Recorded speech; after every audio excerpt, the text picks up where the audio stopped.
flower in the crannied wall. I pluck you out of the crannies. I hold you here, root and all, in my hand, little flower. But if I could understand what you are, root and all in all, I should know what God and man is.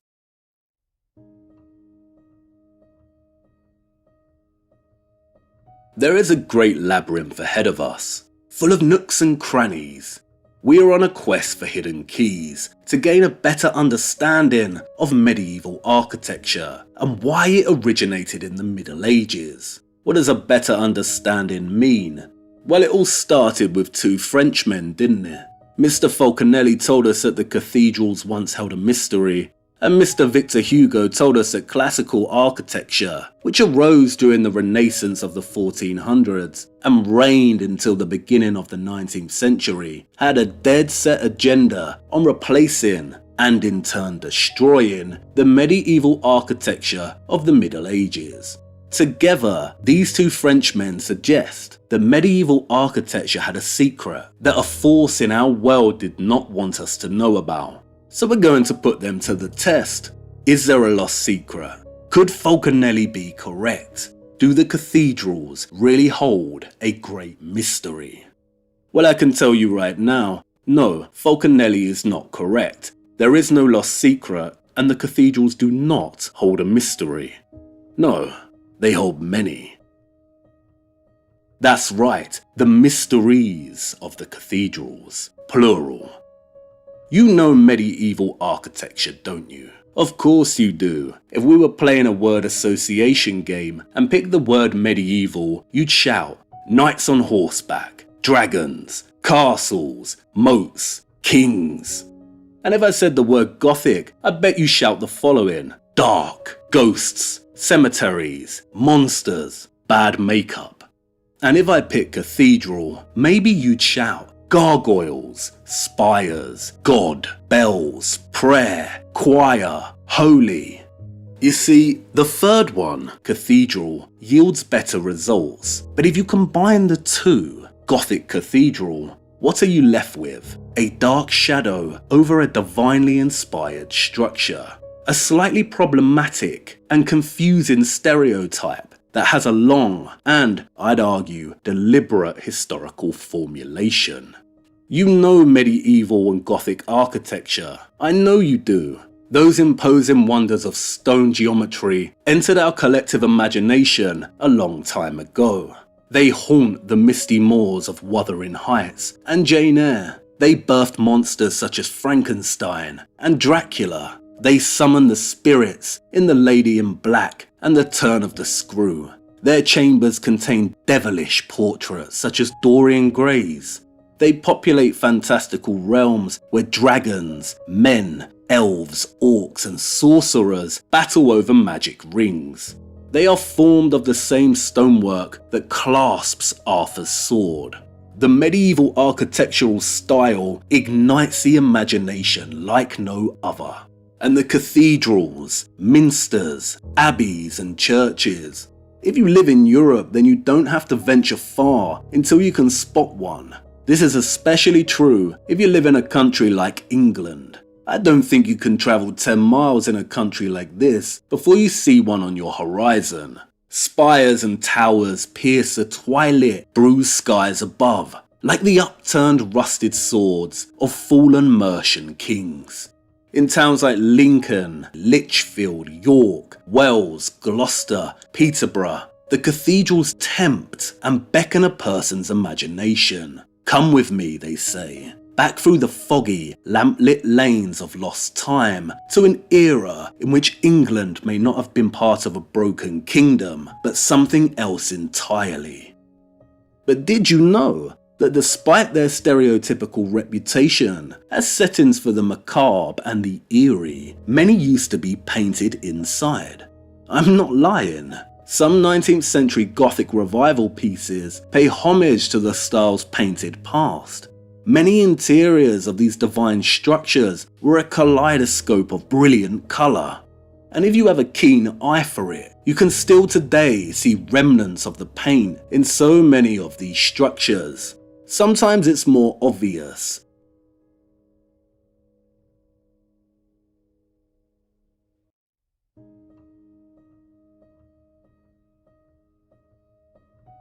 sometimes it's subtle.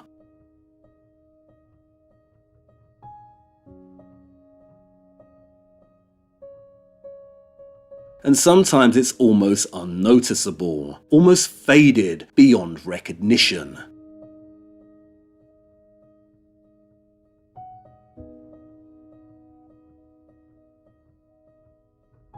Greens, blues, yellows, reds. They don't emphasize the colourful paint in the ghost stories, do they? And what's even more staggering is this. If you start visiting many medieval structures, you'll notice something. The stone outside, especially on the north and west facing exteriors, is very aged. As expected, right? If a minster is over 700 years old, then you'd expect time has left its mark, especially the places that don't get much sun. But if you venture inside, you'll see that the interiors, the piers and columns, etc., have not aged so dramatically. And why? Because they were not exposed to the elements, the weather outside. So why did most of the paint disappear? It wasn't time, no. It was scrubbed away by man. And why? Could the painting have told a certain story? A different story, perhaps? And painted by whom? Well, that's an obvious one, isn't it? Craftsmen. The butcher, the baker, the candlestick maker, the tanner, the painter, the shoemaker, the apothecary, the carpenter, the cloth maker, the mason. These are the guilds of the medieval period. The medieval stonemason was not just anyone with a mallet and chisel. They were highly skilled craftsmen, at once an architect, engineer, builder, an artist and visionary, with a boldness and courage like no other. The medieval stonemason system was a hierarchy of 3 classes: apprentice, journeyman, and master mason. The master mason oversaw a legion of different craftsmen, all working in unison to complete different aspects of these magnificent structures. And in the hunt for faded patches of paint, you may stumble across something else no less extraordinary: the mason's signature on the stone.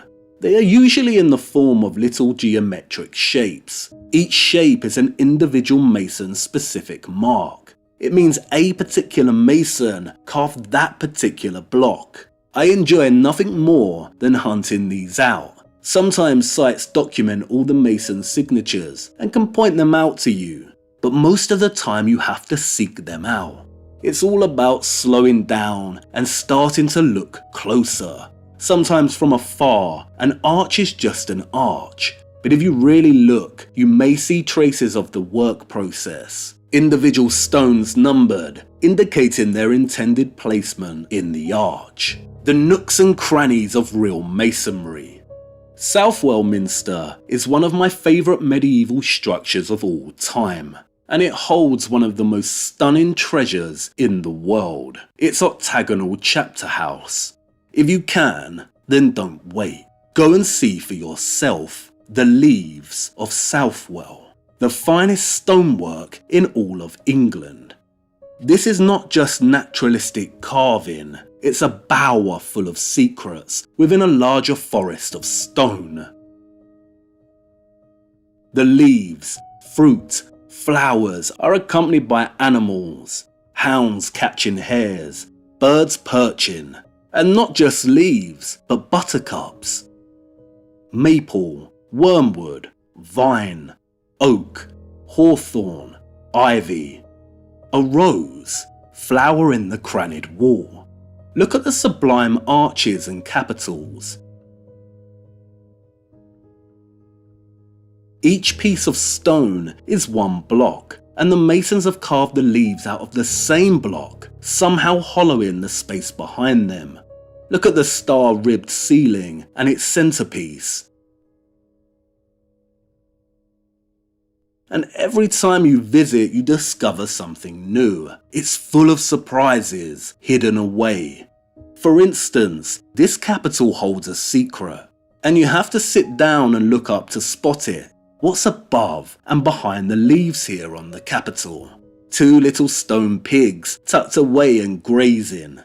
And it's not just Southwell. The attention to naturalistic detail is found all across medieval and Gothic stonework.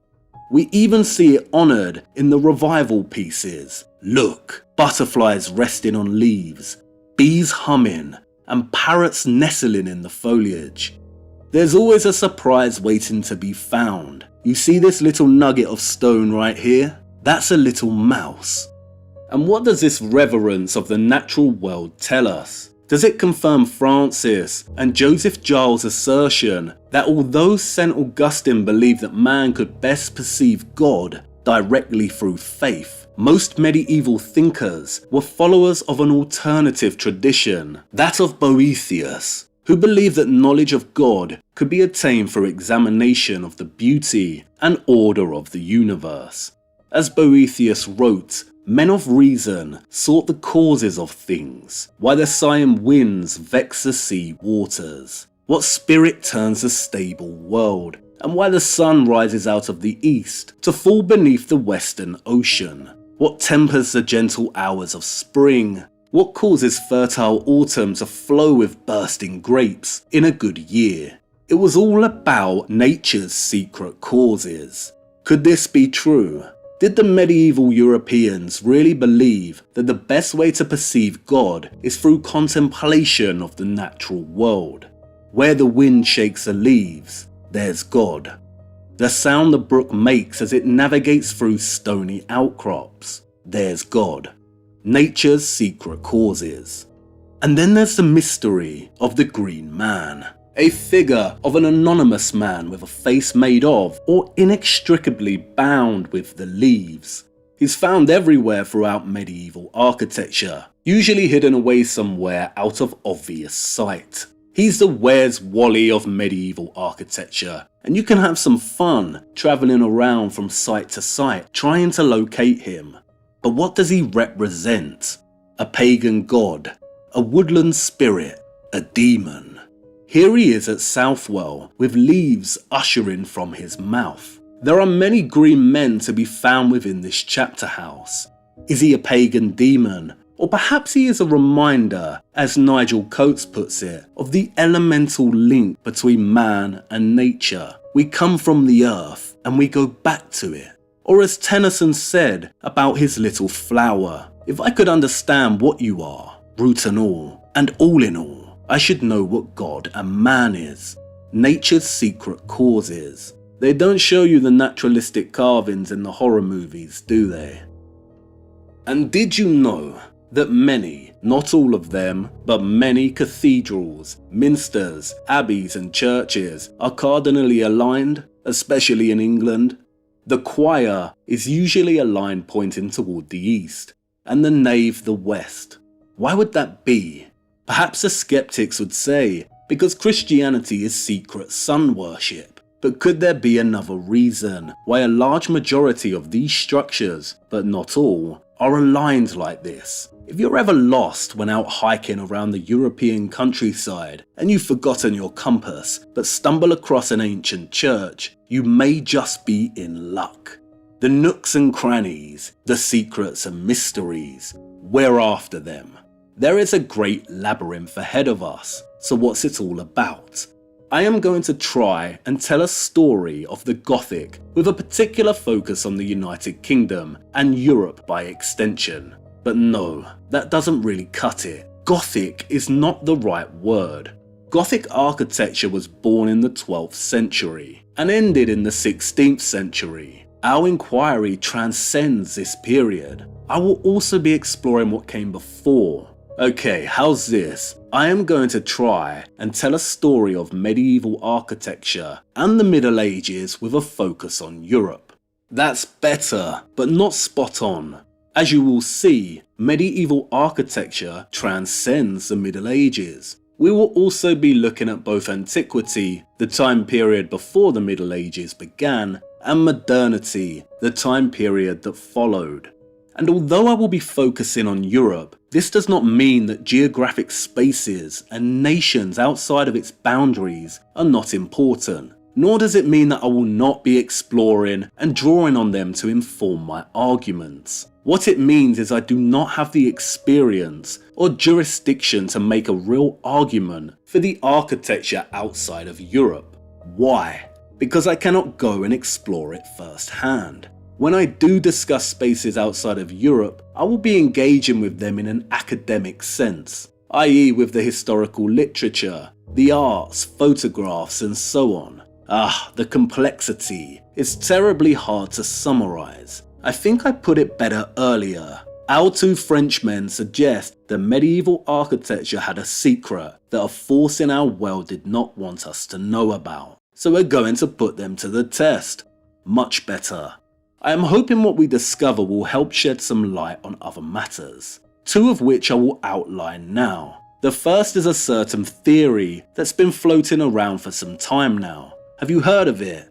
That there was a mud flood or cataclysm that took place at some point between the 17th and 19th centuries, and as a result wiped out a previous civilization that built all the amazing structures of the past. And not only that, but many of these structures were originally constructed as technology to generate energy. The second is the work of Anatoly Fomenko. Many do not realize that Fomenko's work was actually the central driving influence in the conception of the mud flood reset theory. While we will explore Fomenko in detail much later, a very basic summary of his work is that roughly 1,000 years of our chronology are fabricated through means of phantom copies or duplication of other historical events. And that antiquity, as we know it, the Romans, the Greeks and Egyptians, actually occurred during the Middle Ages. Fomenko's work is fascinating and worth reading, even if you do not agree. And as you will see, I both disagree and agree with Fomenko on a lot of points. Through all of this, I will be making a handful of arguments of my own in relation to the Middle Ages and medieval architecture, spanning topics such as technology, historical fabrication, theology and spirituality, social and economic politics. And it's worth outlining now some central, overarching questions that I intend to ask and investigate. Does the birth of Gothic architecture in the 12th century demonstrate that the real industrial revolution of Europe actually occurred during the Middle Ages?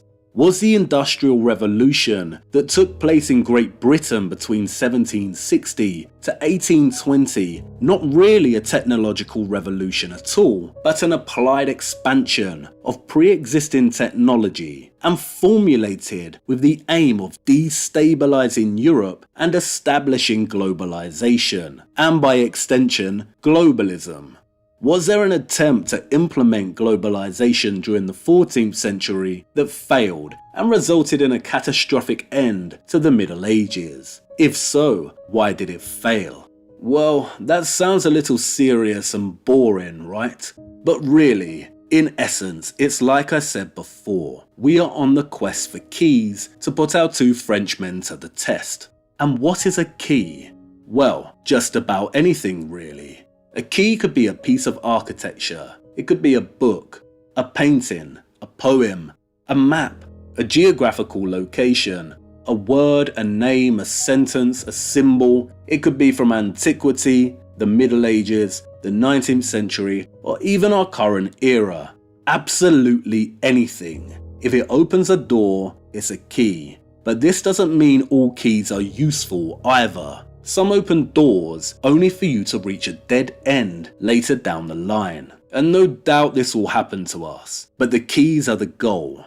And I'd like to share with you now one of the keys that we'll explore in much detail later. Finding keys is like falling in love or falling asleep. You cannot orchestrate falling in love, you can't force this one, and you cannot force sleep. You cannot will yourself to sleep with your mind. If you do this, you'll be up all night tossing and turning. But if you let go, it tends to happen naturally. You fall. It happens unexpectedly. Keys are the same. You can't find a key if you're looking too hard. If you're going here and there with a theory or preconception in mind, the keys find you. but you have to be open enough to even realise what they are.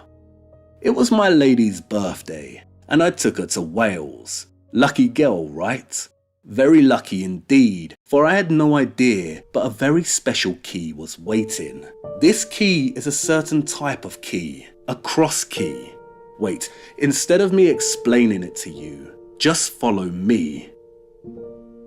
Long afloat on shipless oceans, I did all my best to smile, till your singing eyes and fingers drew me loving to your isle, and you sang, sail to me, sail to me, let me enfold you. Here I am,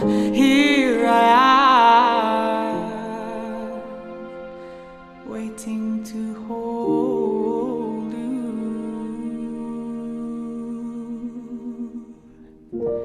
Did I dream you dreamed about me? Were you here when I was forced out? Now my foolish boat is leaning, broken love alone on your rocks. For you sing, touch me not, come back tomorrow. And oh my heart shies from the soul.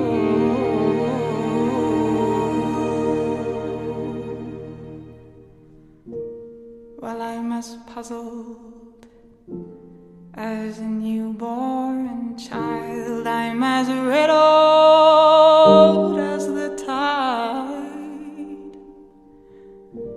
Should I stand amid the breakers, or should I lie with death my bride? Hear me sing, swim to me, let me enfold you. Here I am,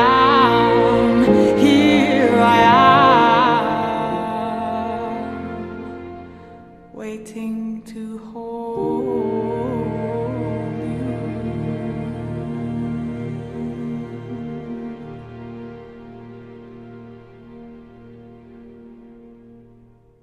Do you know what this is? This is the living waters. St Winifred's Well in Holywell, Wales. It is a spring that comes from deep within the earth. And look, it bubbles delicately into this magnificent Gothic structure and sparkles in this star before travelling into this pool. The living waters. In 1189, Richard I is said to have visited the site to pray for the success of his crusade. It has been a site of pilgrimage for almost 1,000 years of recorded history. Holywell is the Lourdes of Wales. The spring produces miraculous healing waters, of which reports, according to Paul Burns, go back to the early medieval period. The living waters from deep within the earth. And look above the spring. Look at this structure. These special springs are everywhere across the United Kingdom, most now forgotten and out of sight. But not all. In a region named Derbyshire, they still practice the ritual of Christian well dressing that stems from the Middle Ages. And again, the waters of these springs are also reported to produce miraculous cures. The site of Holywell now chlorinates its spring water. What a tremendous shame. A cross key. It opens 2 doors. What doors? Well, firstly it gives us real evidence of the presence of the living waters within a Gothic structure. And what else? The mud. Look a little closer and reset your mind. What happens if I raise the ground here? What are we left with? A grassy path to a church and a little chapel. What's under your feet? The mud flood as an isolated worldwide cataclysm is a very weak theory, and in Stolen History's reality check, Thomas Christian Leibel teases nuance when he asks whether the mud flood could not have been an isolated incident, but something that's occurred multiple times in our history. And what an excellent question. There was no mud flood in the United Kingdom, but something certainly occurred multiple times over the last few hundred years. Look again, raise the ground. Have you ever considered culverting? A culvert is a man-made structure that channels water past an obstacle. In essence, it's a subterranean waterway or a sewer. They come in all sizes. They can be used to redirect water, for sewage, even transport, and it's been going on for centuries. You have to shift a lot of land to build culverts. When they are found beneath roads, they are frequently empty. Who famously built the roads? In The Lost Rivers of London, Nicholas Barton tells us there exists, unknown to most Londoners, a whole system of underground rivers beneath the streets, as intricate and mysterious as those which pour from cave to cave in the heart of the Pyrenees. There was no mud flood in the United Kingdom. No, there was a burial. Perhaps multiple burials since the Renaissance, beginning with the erasure of the medieval. The ground is always raised around these medieval structures. A mud flood would not be so selective, but sometimes, like with Holywell, the ground isn't raised to bury the entire lower half, and there are clues. See here, what's inside? A crypt, or perhaps something else. Did there exist a lost guild? Who were the Cistercians? Were they really monks? Revo, Tintern, Buildwas, Furnace, Fountains, Cistercian abbeys. Who dissolved them? Who destroyed and buried them?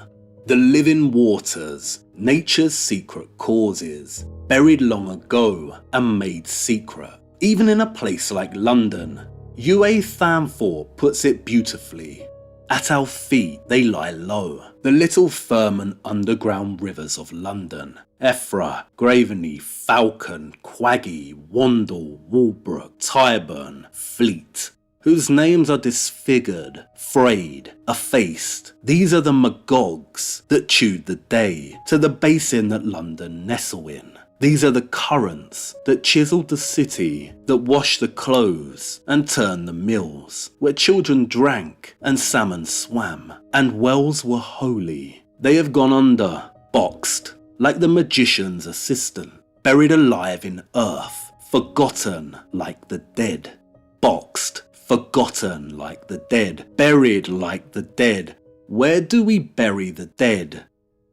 Tennyson wrote his poem, Flower in the Crannied Wall, at Wagoner's Wells in East Hampshire, England. It's a series of man-made ponds with connecting streams. They created the ponds in the 18th century. There are so many examples such as this all over the country. You see, all those old watercourses and streams from the springs had to go somewhere. You can't just shut them off. They must be redirected, pulled, repurposed as fountains, controlled. The creation of many English stately homes in the 18th century serve as an example of a redirected, repurposed and revised medieval water system.